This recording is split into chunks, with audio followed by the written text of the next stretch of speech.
Apocalipsis, la última esperanza.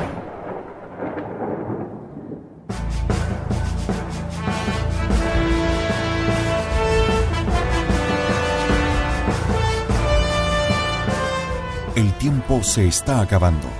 La salvación está en riesgo. La fe y la verdadera doctrina tras un velo de falsedad. Los hombres desobedecen, apostatan y traicionan. ¿Todo está perdido? Los católicos sabemos que no. Tenemos la esperanza de la parucía. Sabemos que el Apocalipsis es nuestra esperanza en el reinado de Cristo nuestro Señor. Apocalipsis, la última esperanza.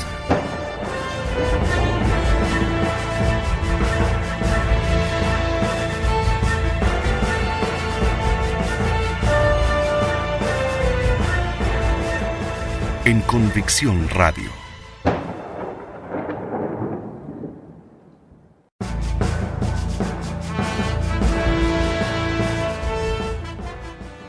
¿Qué tal, mis amigos? Una semana más, Apocalipsis, desde conviccionradio.cl, la única radio católica en Chile, la única verdaderamente católica. Y después de darles un caluroso saludo a todos nuestros amigos que nos siguen en este Apocalipsis o Revelaciones, vamos con nuestro Apocalipsis.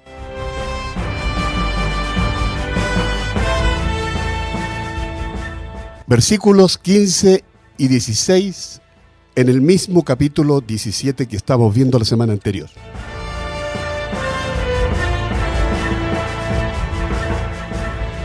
Me dijo: las aguas que ves, sobre las cuales está sentada la ramera, son los pueblos, las muchedumbres, las naciones y las lenguas. Los 10 cuernos que ves, igual que la bestia, aborrecerán a la ramera, y la dejarán desolada y desnuda, y comerán sus carnes, y la quemarán al fuego. Porque Dios puso en su corazón ejecutar su designio, un solo designio, y dar a la bestia la soberanía sobre ella hasta que se cumplan las palabras de Dios.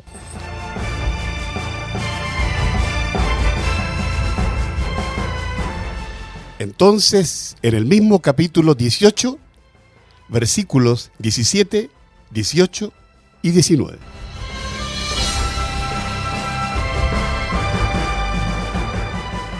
Todo piloto y navegante, los marineros y cuantos bregan en el mar, se detuvieron a lo lejos y clamaron al contemplar el humo de su incendio y dijeron: ¿quién había semejante a la ciudad grande? Y arrojaron cenizas sobre sus cabezas y gritaron llorando y lamentándose y diciendo: ay, ay, ay de la ciudad grande, en la cual se enriquecieron todos cuantos tenían navíos en el mar, a causa de su suntuosidad, porque en una hora quedó devastada. Y el séptimo ángel volcó su redoma, la volcó en el aire, y salió una voz grande del templo cerca del trono diciendo: hecho. Y se hicieron relámpagos y voces y truenos. El terremoto grande designa siempre la parucía. Y aquí, en la visión octava y en la quinta, y en los profetas antiguos, y en el sermón de Cristo, lo cual no es decir, no pueda designar también literalmente una bomba atómica, por ejemplo, como veremos. Esta partición de la ciudad no parece coincidir con, sino preceder a, el total incendio de ella, que sigue en el capítulo 17, visión 16. Poco después, Juan reitera este castigo de la ciudad grande, mostrándola ametrallada de granizo tamaño 53 kilos cada grano, e impenitente siempre en sus caminos. El granizo con sangre y fuego de tamaño descomunal designa los bombardeos aéreos. ¿Qué otra cosa podría designar?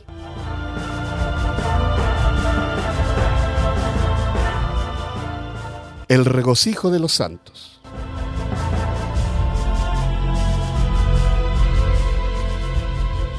Regocíjate por ello, oh cielo, y los santos, y los apóstoles, y los profetas, porque Dios ha juzgado nuestra causa contra ella.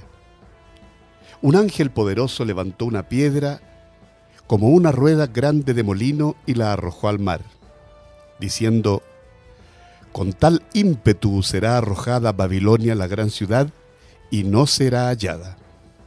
Nunca más se oirá en ella la voz de los citaristas, de los músicos, de los flautistas y de los trompeteros, ni artesano de ningún arte será hallado jamás en ti, y la voz de la muela no se oirá ya más en ti. La luz de la lámpara no lucirá más en ti, ni se oirá más la voz del esposo y de la esposa, porque tus comerciantes eran magnates de la tierra, porque con tus maleficios se han extraviado todas las naciones, y en ella se halló la sangre de los profetas y de los santos y de todos los degollados sobre la tierra.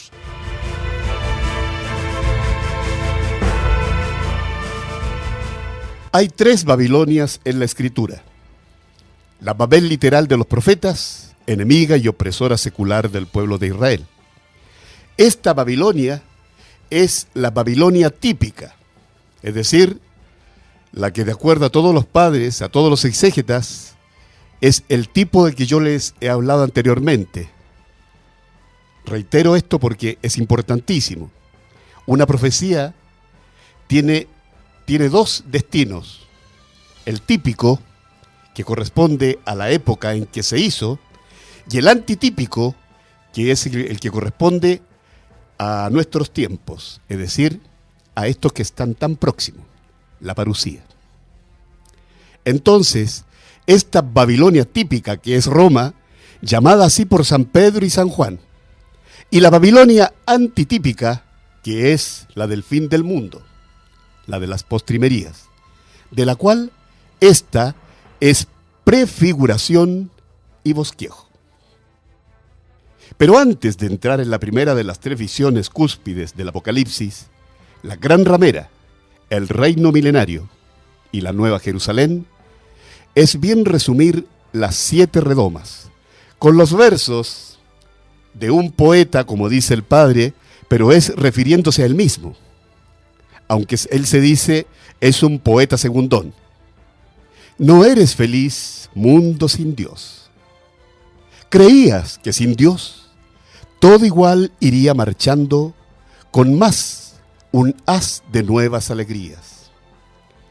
Oh pobre mundo de hoy, estoy llorando de ver que crees ser rico y sapiente, y fuerte, y grande, y abastado, cuando estás ciego y desnudo, y muy doliente, y pobre, y triste, y mísero y maltrecho, y descarriado desdichadamente. 7 copas de ira tu pertrecho, 7 fialas invisible rayo, con sangre de los mártires que has hecho. Pasó ya el corcel rojo, el corcel bayo, y llega el rocín negro, que es la muerte, y contra Dios no tienes pararrayo. Vino la guerra y la posguerra inerte. Viene el error, la crueldad tirana y la persecución 3 veces fuerte, que miente y mata, y tienta sobrehumana, y si durase, ni los elegidos podrían resistir su aterazana. Mientras en trepe de atronantes ruidos vierten los ángeles sus fialas sobre los corazones pétreos y podridos, cayóla una copa y una pobre nueva, una enfermedad fiera, encubierta y vergonzosa, rebalsó del odre. Volcó el segundo ángel la retuerta, segunda fiala, sobre la mar viva, y la mar se hizo sangre, sangre muerta. Volcó el tercero su putrefactiva tercera fiala, y nuestra gran cultura ríos de sangre fue. ponzoña activa. Y el sol de nuestra ciencia, calentura, se hizo a la cuarta y a la quinta copa. La sede de la bestia se hizo oscura. Faltó el rey y el legista en toda Europa, y mordía sus lenguas la que era antaño de regir vidente tropa. Y se secó el gran río, la frontera móvil que la barbarie contenía, dejando paso al gran tropel de afuera. Y esta es la sexta copa, y todavía la última, la séptima, se aguarda, que es la consumación y la agonía. En que se rompa la ciudad bastarda en 3 pedazos y el capitalista emporio desde las raíces arda. La urbe de rapiña y de conquista que anuncia ya con sus tumeces grávidas que el tiempo ya llegó y está a la vista. La gran águila del evangelista, y en donde el cuerpo está, vendrán las águilas. Como vemos, estos tercetos contienen la interpretación del padre Castellani. Es la interpretación de las fialas o redomas. La primera y la sexta de ellas están fijadas por la interpretación patrística. Para las de entremedio, hemos mirado en la realidad histórica actual y la del primer siglo de la Iglesia. Los fenómenos que sean castigos y que convengan con los extraños símbolos del profeta, los cuales no pueden entenderse literal crudo ciertamente. Si ustedes, amigos lectores, encuentran otros fenómenos nefastos y universales que calcen mejor con estas imágenes lúgubres, tanto mejor para ustedes.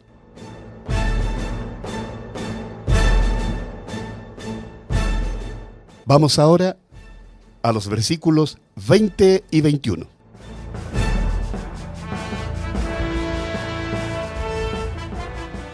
Regocíjate por ello, oh cielo, y los santos, y los apóstoles, y los profetas, porque Dios ha juzgado nuestra causa contra ella. Un ángel poderoso levantó una piedra como una rueda grande de molino y la arrojó al mar, diciendo: con tal ímpetu será arrojada Babilonia, la gran ciudad, y no será hallada.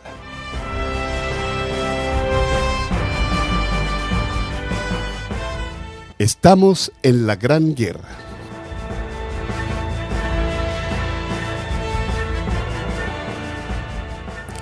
Granizo del peso de un talento, de 49 a 53 kilos.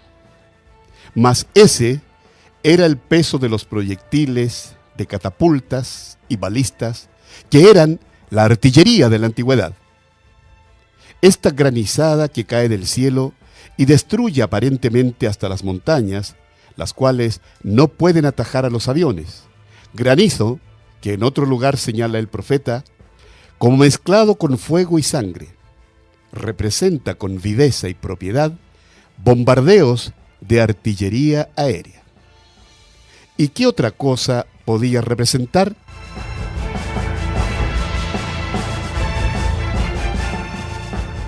Entra el profeta en espíritu a la región donde no hay vida, donde está ausente el agua viva, a pesar de que hay muchas aguas muertas. Esta es una alusión al mar, figura del mundo. Allí ve a la mujer misterio, Babilonia la Grande, la meretriz magna que dice la Vulgata latina, la prostituta purpúrea que dice el inglés Scarlet Trumpet, la gamberra del catalán, la putana perduta del italiano, repicada en todas las lenguas de la tierra. Es la contraposición de la otra mujer de la visión 10, la que da a luz divinamente. Las dos mujeres. A continuación, reproducimos un capítulo de las dos mujeres del libro del padre Castellani, Los papeles de Benjamín Benavides.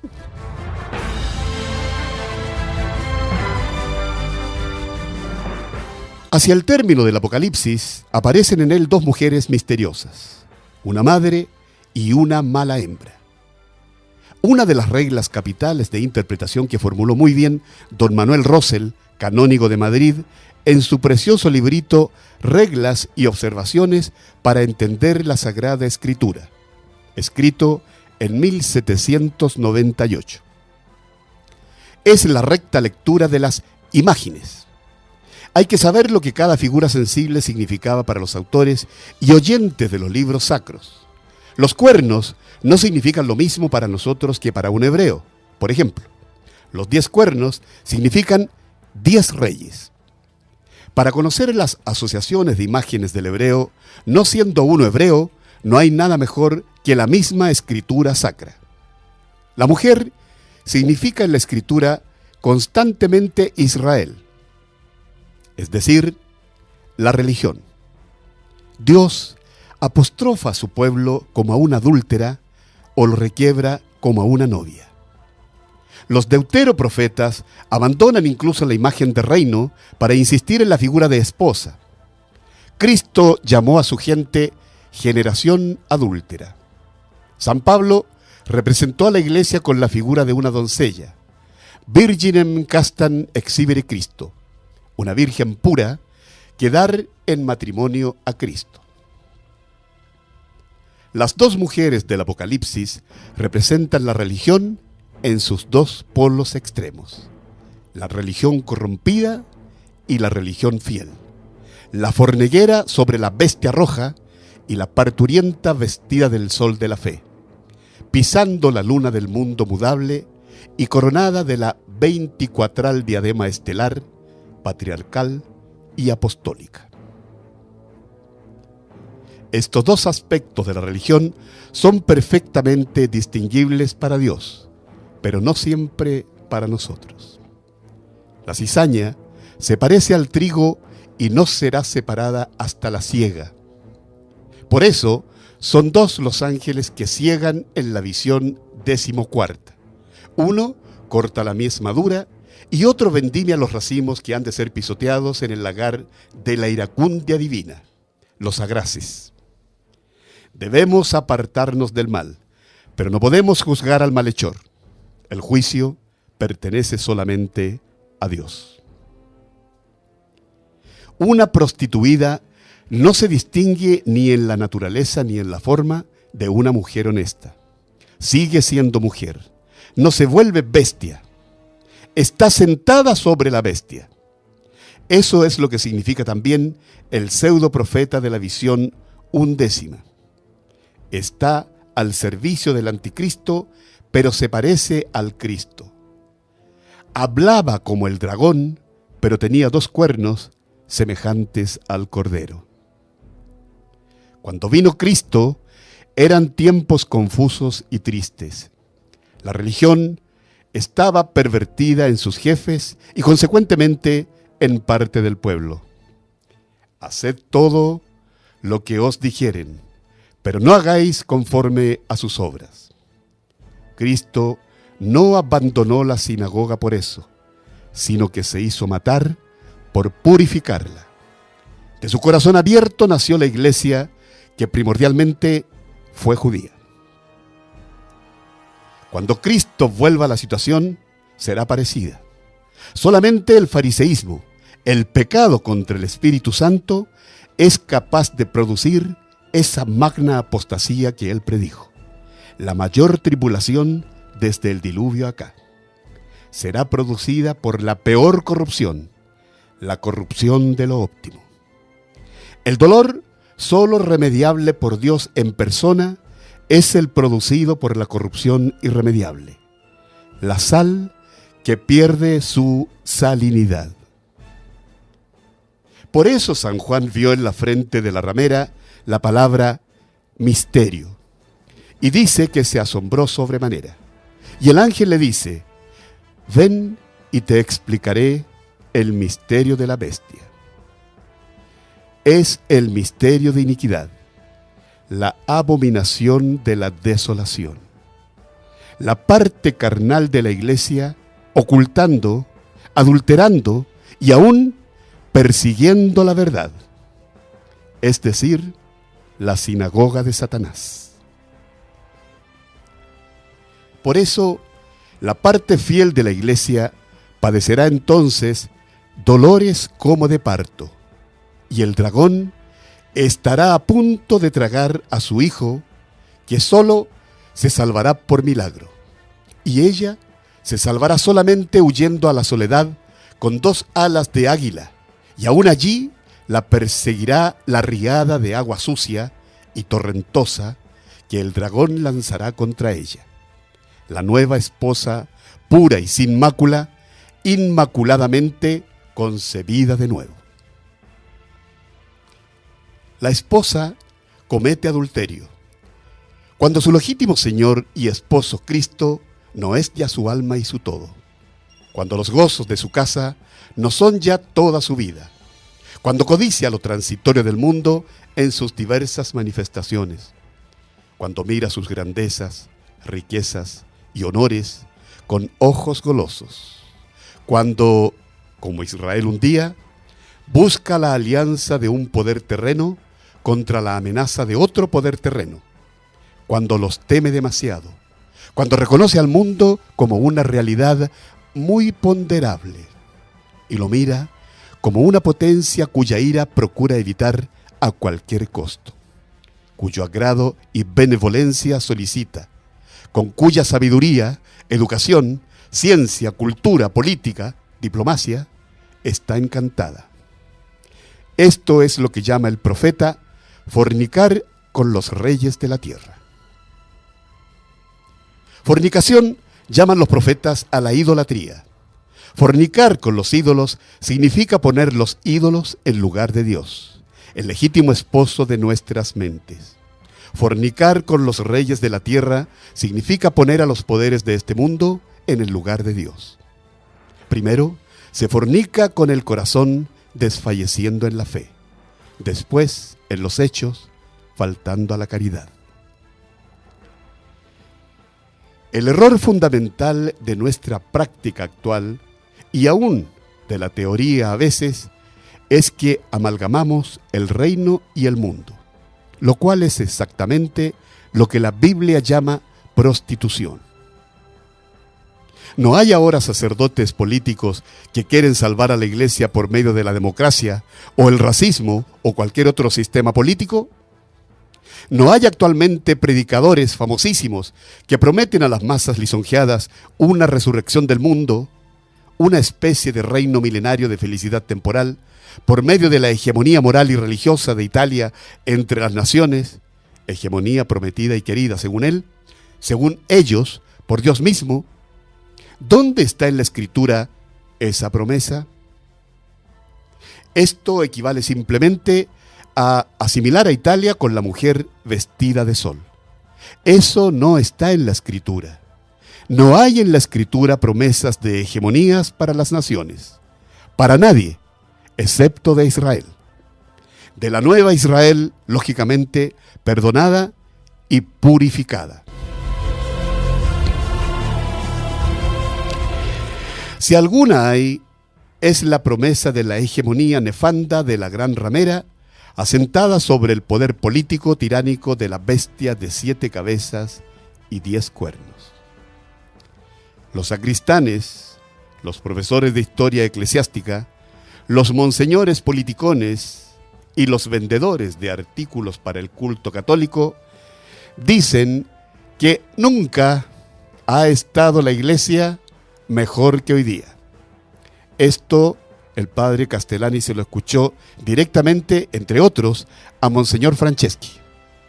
Yo así lo creo, nos dice, pero de la mujer vestida de sol, no de todo el campo de paterfamilias, donde hay y habrá siempre cizaña conforme al oráculo divino.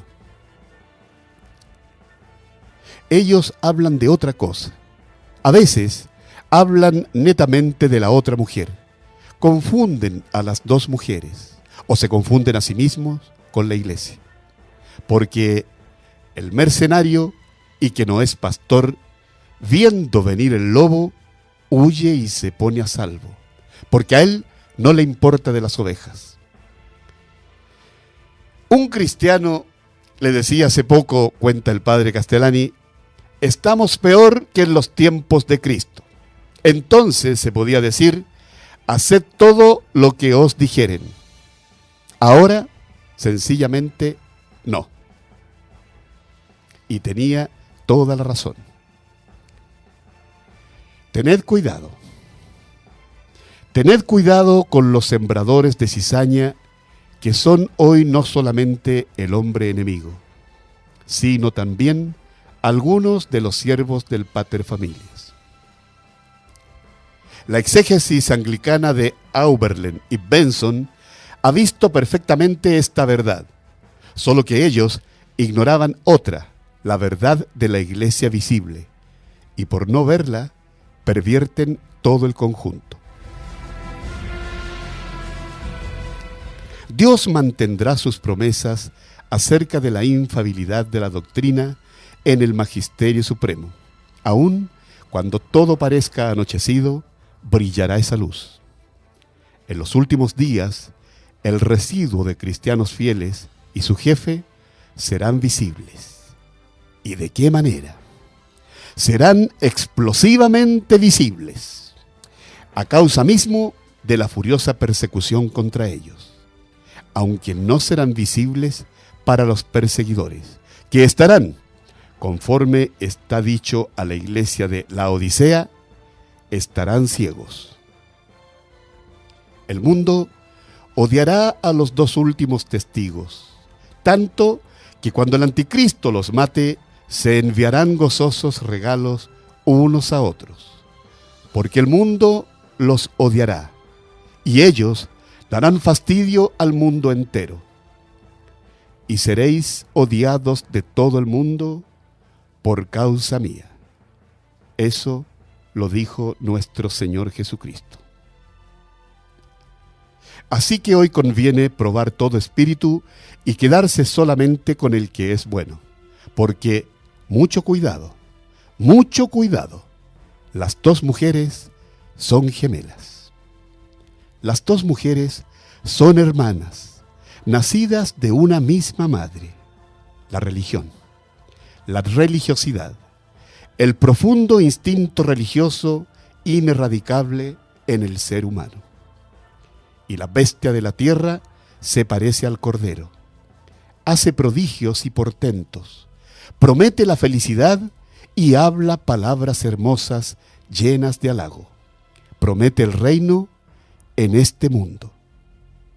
Repito, promete el reino en este mundo. Este es el sentido de las dos mujeres. Son las dos ciudades de San Agustín, llegadas a su máximo de tensión contraria, pero siempre mezcladas entre ellas y en sus habitantes. Tengamos mucho cuidado. Dos estarán en un lecho. Uno será elegido y otro será dejado.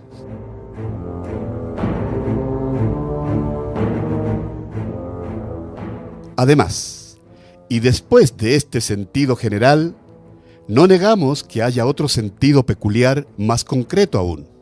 El Apocalipsis tiene dos sentidos literales. Su primer comentador científico, el donatista Ticonius, al cual siguió San Agustín, formuló esta regla de los sentidos.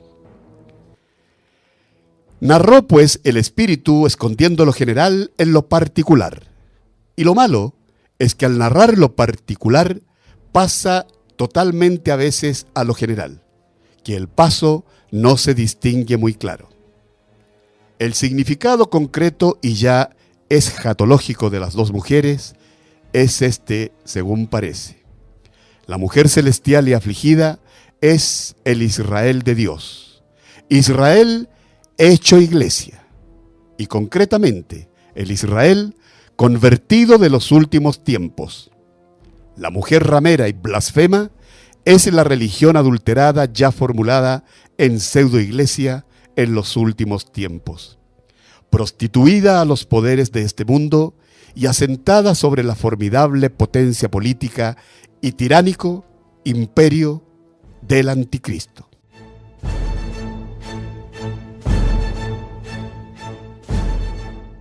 Queridos amigos de Convicción Radio, esto es por esta semana. En la próxima, ponga mucha atención. En la próxima, narraremos el capítulo 20 de Apocalipsis o Revelaciones, que es el capítulo donde, según el padre Castellani y el padre Lacunza, está centrado, bueno, primero ellos dicen, en el Apocalipsis está todo, es decir, desde que nuestro Señor se hace presente hasta su muerte, y posteriormente la parusía, está todo centrado en el Apocalipsis. Y dentro de este libro de Revelaciones, en este capítulo 20, que Dios mediante estaremos comentando la próxima semana. Hasta entonces, queridos amigos, adiós.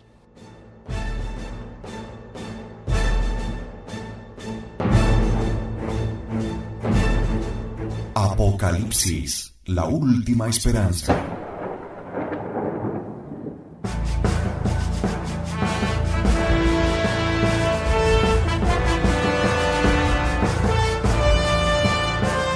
El tiempo se está acabando.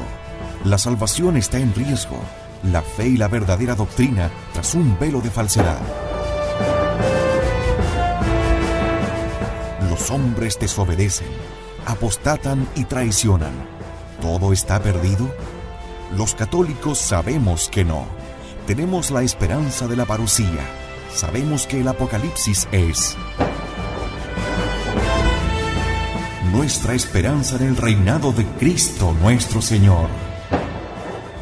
Apocalipsis, la última esperanza.